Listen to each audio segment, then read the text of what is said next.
Greetings and welcome back to another episode of Well, Why Not? Today's episode is going to be about debunking several myths that exist around expatriation, moving abroad.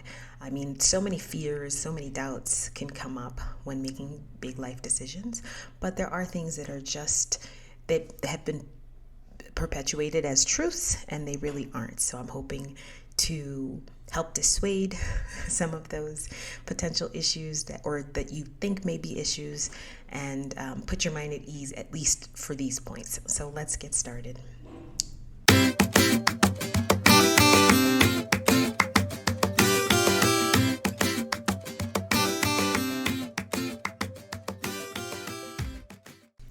I first want to clarify that these myths are mostly relevant to those living in the U.S. A lot of listeners are based out of the U.S. based on my metrics, but I have seen people based out of Europe and Canada and other places. So just so you know, going in, that if some of these don't ring true to you, it is mostly geared towards Americans. So the first one is that it's too expensive. That is very often the number one reason why people believe that they cannot move abroad, that they cannot expatriate, because they just can't afford to do it. Usually the lifestyle in the US is wrapped around debt and feeling like you're living paycheck to paycheck, and it's really hard to get ahead. So the idea of doing something that costs not just $100, but possibly thousands, makes you feel as though, you just can't afford to do it. And the truth is, there are many, many, many, many countries outside of the U.S. Where you can live better. And when I say better, just in overall quality of life, things that you have access to, things that you're able to do. For a third of what you're spending in the U.S., especially now with inflation being what it is. It's still unbelievable to me when I see pictures of a dozen eggs that cost almost $10. But it just takes some research and it takes some planning. So obviously this is not something you could do from one day to another. You will need reserves, you will need savings to do it. But how I see it is, it's more of an investment. So yes, you will be spending money up front to actually make the move, but in the long term, a year later, 2 years later, you will most likely find that you're financially better off if you do all the necessary research. So again, it's not, if you're trying to move from the US to the UK, in that case, I would definitely feel like maybe, you may not be able to afford that. But there, again, are so many other countries where you can live a life that I think sometimes you just dream about, that you think, if only I had been born rich, if only, my parents left me or gave me a trust fund, or I had a huge inheritance. But no, it is really more than feasible, again, with proper research and planning and making sure that you do prepare for that transition, and that there are going to be some costs up front, but it will definitely even out in the long run. So the second myth is, I can't move abroad because I don't speak any other languages.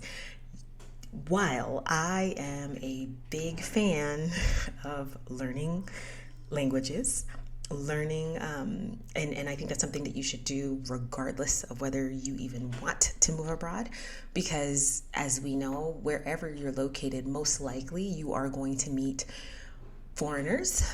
Also, I think the world has become so small that you don't really have to leave home in order to interact with people who speak other languages or who come from different cultures. But this one, first, I would say, there are many countries that are English speaking or that have English as one of their official languages. That's one. And then the second thing is, there are many countries where you can get by with very little knowledge of the local language. Again, I don't recommend it, but I also don't think that should be a reason that someone should feel they cannot move to another country. And, I like to think of it as in reverse as well. Think of how many people migrate to the US without speaking English. And they make that leap and they learn it over time, and they put the efforts in. Some people have a harder time. There are people who have been in the US for years. I mean, I know of Italian immigrants or Greek immigrants whose like grandparents, parents never learned to speak the language. So it's possible, and you see it done all the time. Again, just think of how many brave souls arrive to the US every day with very to little knowledge of the language, yet they can still succeed. Now, this third reason I think is not talked about a whole lot, but I know that it's a question. I don't get it as much, maybe because of what we see on the news with the US and gun violence, but safety. Sometimes people think, I can't move abroad. I don't know if it's safe or not, or I don't know if this country or that country I've heard isn't safe. And I don't want to get into statistics, but statistically speaking, really you are safer or just as safe in many, many, many other countries outside of the US. A lot of countries have stricter gun laws, so access to fire weapons and assault rifles is very limited. So that's not something you'll see. Yes, pickpockets and that's the one. I mean, just getting robbed, I think, is the most common, just petty crime, and that happens everywhere. But again, there's ways that you can avoid it totally. I want to knock on wood, but 13 years in, it hasn't happened to me. But it's not as prevalent as you may think it is, just based on what you see in the news. Not too long ago, well, actually, recently, Peru has been experiencing a lot of protests. Their president resigned and then was arrested, and this has been a string of just instability in Peru over the past few years, unfortunately.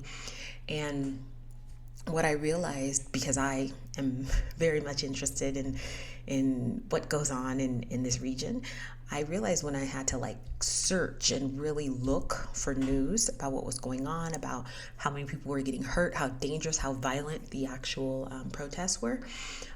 It made me think back to last year when Ecuador had it was a long strike. It felt like forever. It was probably, I think in the end, it was about 11 days.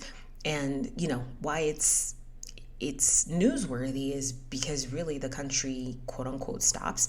In this case, because I was also here in 2019, and that one really, you felt that everything sort of came to a standstill. In this case, last year, there were a lot of people who were still very eager, and I think it was on the heels of being locked up. I don't know if that's the best way to say it, but being, sheltering in place for what felt like an eternity here. Like Ecuador, we had the shelter in place restrictions going on. It was like 6 months, to the point where I think the National Assembly actually had to say this is illegal. Like having a state of emergency declared for this long is unconstitutional, and that's when it was lifted. But still, and I remember other ones coming up. It was in perpetuity what it felt like at the time. But I realized that in the cases with Ecuador, both in 2019 and last year, it was all over the news. I mean, I just went on to New York Times and it was there.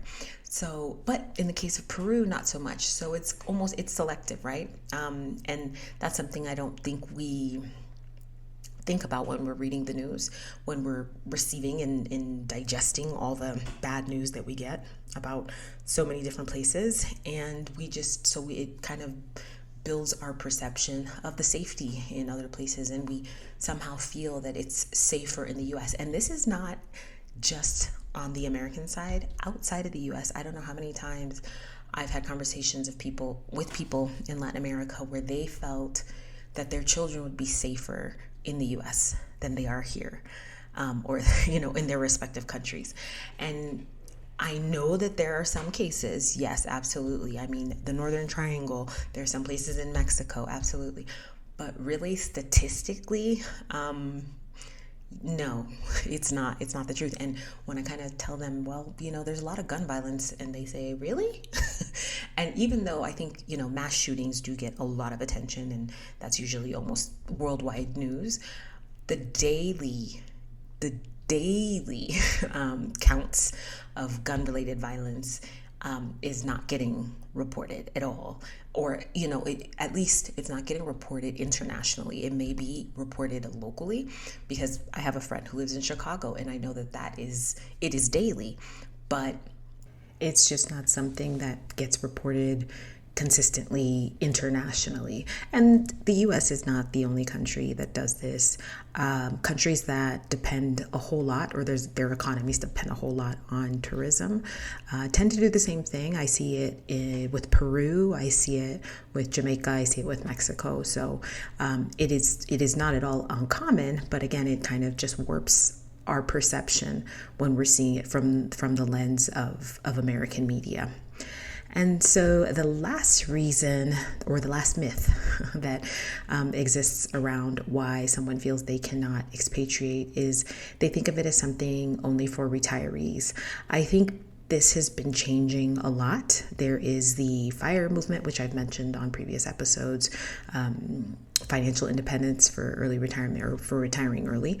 And just overall, I think younger people are reimagining what retirement looks like, and what waiting to enjoy what is, or what are your golden years, or the best time of your life can look like, and realizing that sometimes you think you have the luxury of time and you don't, and also that there really is no good reason to wait until a certain age to have the flexibility you want.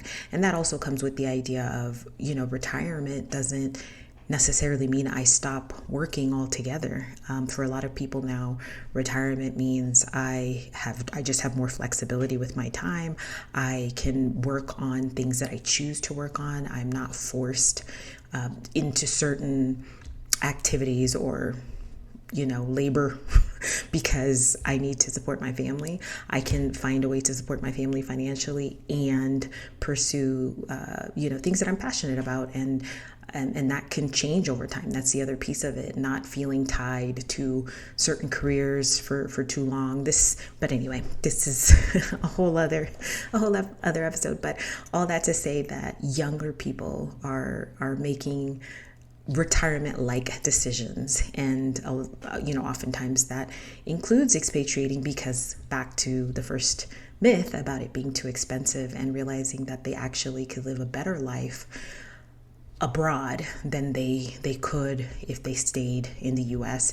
The financial gains that they get through investments or whatever it may be can just take them a lot farther and give them a better quality of life abroad. So there's also, when people think, oh no, expatriating, that's something older people do when they're done working, you will find in many, especially the hot spots amongst foreigners, that there are young families that are living there as well, who have settled, who have created a whole new way of life for them and their young children, or just young people who maybe aren't even married, who want to be able to make these decisions on their own while they still can and don't have to necessarily think of a partner. So you'll find a community as well, is what I'm trying to say, that you won't be walking into a space where everyone around you is of a different generation, and it's hard to find things that you have in common, or to find just similarities. But as I mentioned in a previous episode, the intent also is to immerse yourself in with the locals, and you'll never be a local, that's for sure. But the more that you can build connections with people who are actually living, born and raised in that community, I think the richer your experience could be. But it's just, the thought of having to meet people that are so different from you scares you initially, at least, again, I can guarantee, especially in cities or in countries where there are large expatriate communities, you will find a large age range. So you will definitely find your people. Okay, well, that is it for this episode, and it is a little bit shorter. I decided to try something a little different. I usually go about 20 minutes, but I thought I'm going to say all that I have to say regardless of the time, and hopefully I can hear from you all and what you think are some myths around expatriating as well. Until the next time, be well.